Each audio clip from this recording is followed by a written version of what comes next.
বাংলাদেশের শত শত গ্রুপ শুধু পড়ে আছে আপনার সন্তানকে ধর্মান্তরিত করার জন্য, সেখানে আপনি রাস্তায় ডিজে বাজাইতেছেন। দেশে চলা ক্রমাগত সাম্প্রদায়িক সন্ত্রাস এবং সংখ্যালঘু সম্প্রদায়ের প্রতি যে ধরনের বৈষম্য নির্যাতন, সেগুলো নিয়ে আমরা সবাই কথা বলি, কিন্তু বাংলাদেশের হিন্দু সম্প্রদায়ের মানুষজনের জাতিগতভাবে যে ধরনের সমস্যাগুলো আছে সেগুলো নিয়ে আসলে কে কথা বলবে? দেখেন, গত এক সপ্তাহ আগে বাংলাদেশের রথযাত্রা অনুষ্ঠান গেল, সেখানে কিছু ক্ষেত্রে দেখলাম, বিশেষ করে নরসিংদী, সেখানে ডিজে বাজানো হয়েছে। ভগবান জগন্নাথ দেব নিজের রাস্তায় নামতেছে, সেখানে ভক্তিমূলক গীত হবে, কিন্তু সেখানে কৃষ্ণ করলে লীলা এটা কোনো ধরনের গান, ওই যমুনাতে জল আনতে একলা যেন এটা কোনো গান। দেখেন, একটা দুর্গাপূজার মণ্ডপে মা বাবা ছেলে একই গান দিয়ে তিনজন নাচতেছে, আর বলিউডের আইটেম সং দিয়ে, এটা কত ধরনের মানে অবমূল্যায়ন। মানে মা দুর্গা বলেন জগৎ জননী, যে ভগবান আপনারা সৃষ্টিকর্তা, তার সামনে এই ধরনের নোংরামি করতেছেন সবাই একসাথে।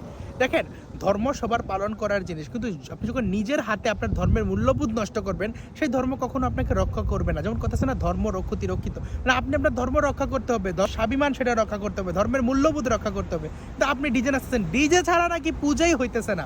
ইয়াং জেনারেশন যদি দেখে যে আমার ধর্ম মানেই সেই ডিজে দিয়ে নাচলাম, ডিজে দিয়ে এই করলাম, সনাতন ধর্ম মানে কি এই? দেখেন, অন্য ধর্মাবলম্বী যারা বক্তা আছে তারা বিভিন্ন ধর্মীয় প্রোগ্রাম থেকে হিন্দু ধর্মকে কটাক্ষ করে।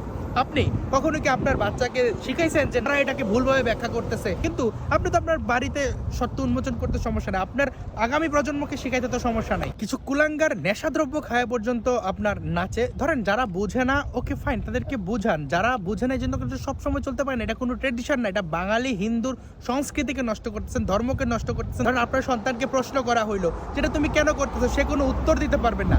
আপনি আপনার সন্তানকে ধর্মীয় মূল্যবোধ শিখান, আপনি নিজে না জানলে নিজে শিখুন, আপনি কেন ধর্ম পালন করতেছেন?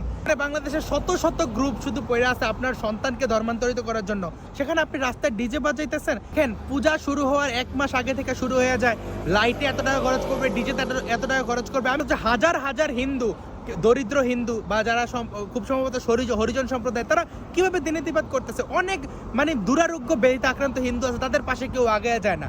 তো দেখেন, ধরেন যে দরিদ্র, যার পেটে খাবার নাই, খাবার সংগ্রহ করাই তো তার ধর্ম। তাকে যদি অন্য ধর্মের কেউ খাবার দিয়ে বলে তুমি আমার ধর্মে আসো, সেটা তো সে করতেই পারে।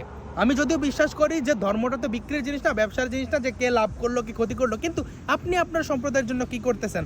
আপনি 500টা পূজা 5 লাখ টাকা করে খরচ না করে 100টা পূজা করেন 1 লাখ টাকা করে, বাকি টাকা আপনার সম্প্রদায়ের উন্নয়নে দেন।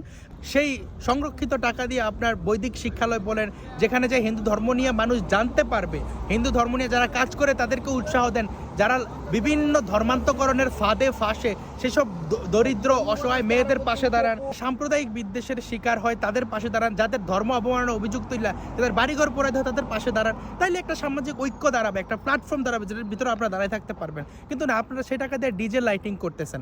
আপনারা যদি আসলেই হিন্দু ধর্ম নিয়ে কাজ করতে চান, বা হিন্দুদের নিয়ে কাজ করতে চান, হিন্দুদের পুনর্জাগরণে কাজ করতে চান, হিন্দু সমাজকে যদি ঐক্যবদ্ধ করতে চান, তাহলে আগামী যে উল্টা রথ আছে, সেই উল্টা রথে অবশ্যই সকল ধরনের ডিজে বন্ধ করুন, হয় সংঘবদ্ধভাবে ওইটাকে প্রতিহত করুন। কারণ ধর্মের যদি স্বাভিমান না থাকে, আপনার কি স্বাভিমান থাকলো?